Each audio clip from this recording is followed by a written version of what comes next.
So today we're going to be talking about angles and essentially just a crash course on what it is and how we can find angles. So firstly, we're going to be talking about what an angle is. We're going to be talking about supplementary and complementary angles. We're going to then be talking about angle patterns, and we're going to be talking about angles of shapes. So what is an angle? Well, it's just a figure formed by two rays that share a common vertex. Essentially, it's just going to be how these two rays might look when you put them together with a common vertex. What you can see would be important is this type of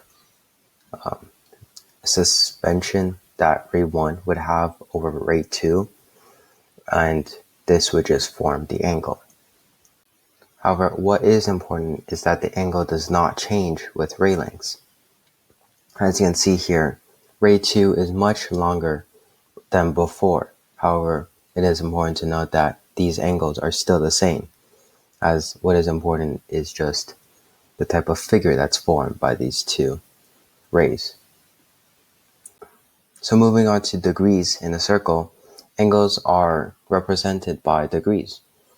So if we were to have a ray from 0 degrees and moving to the center of the circle, we can have ray 2 anywhere, and this can be represented using these degrees. And there are 5 angle types I'm going to be talking about today.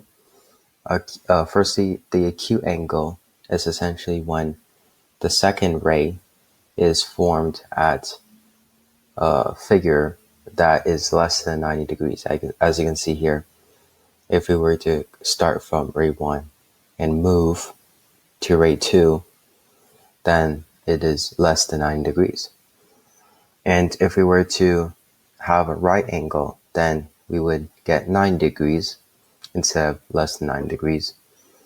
An obtuse angle is essentially when the angle is between 180 degrees and 90 degrees. And a straight line would become a perfect 180 degrees, represented by this straight line here, straight red.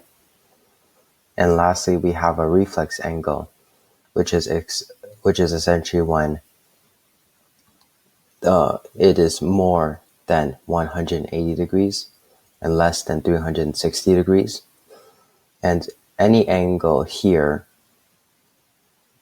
with this ray 1 starting at this red section here would become a reflex angle. Some ways to remember what these angles are is you can think of acute angles as a acute angle, and usually acute angles would be like acute things would be smaller, and therefore it is less than 9 degrees. So moving on to supplementary and complementary angles. So what are supplementary angles? Well, it's two angles that add up to 180 degrees. As you can see here from this example, if we get an angle that is 130 degrees and it added up to 50 degrees, we can see visually that, yes, it is a straight line, therefore 180 degrees. What are the complementary angles? They are just two angles that add up to 9 degrees. It's basically the same scenario as before, but now we have 60 degree angle, and we have a 30 degree angle, and adding it up together, we have a right angle, also known as a 90 degree angle.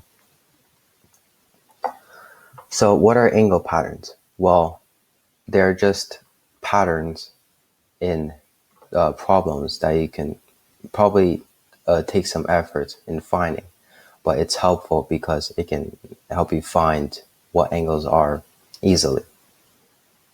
So a few angle patterns, starting with the vertically opposite angles. If you just get any two lines in essentially just like a plus shape or a multiplication shape, you can see that A and D are going to be vertically opposite. So these would be vertically opposite angles, as well as B and C in this case would also be vertically opposite angles. And these sets of angles would become equal. So A would equal to D. Moving on to corresponding angles, it is also known as F pattern due to its resemblance to the letter F. What's important here is that you can see that line A, B, and C, D, or just these two protruding lines are going to have to be parallel. And we're going to be using the angles within the F. It's going to be C and G. However, it's not going to be E, which you're going to have to remember that. So C and G would have to become equal. And that's a easy way to find out these two angles if you know one of them. Moving on to alternate angles, this is known as the Z pattern, again due to its resemblance to Z shape. And you're also going to have to remember that these two lines would have to be parallel. And this time we're going to be using angle D and angle E, which you're also going to have to try to remember its positions are going to become equal. So D would equal to E. And lastly, we're going to be talking about interior angles, and it's going to also be known as a C pattern, and hence the name interior angle. We're going to be using the interior angles of this C, which is D and F. However, this time it's important to know that the C pattern isn't equal. Actually, these two angles add up to 180 degrees. It's important to note that this is also supplementary angles, despite not touching each other. As long as they add up to 180 degrees, these are also supplementary angles. Lastly, we're going to be talking about angles of shapes. It is pretty easy to find what the interior angles of shapes are if you just use this easy formula, n minus 2 in brackets times 100, while letting n represent the number of vertices on a 2D shape. So just to make this clearer, we're going to have some examples. We have a triangle here, which we know has 3 vertices.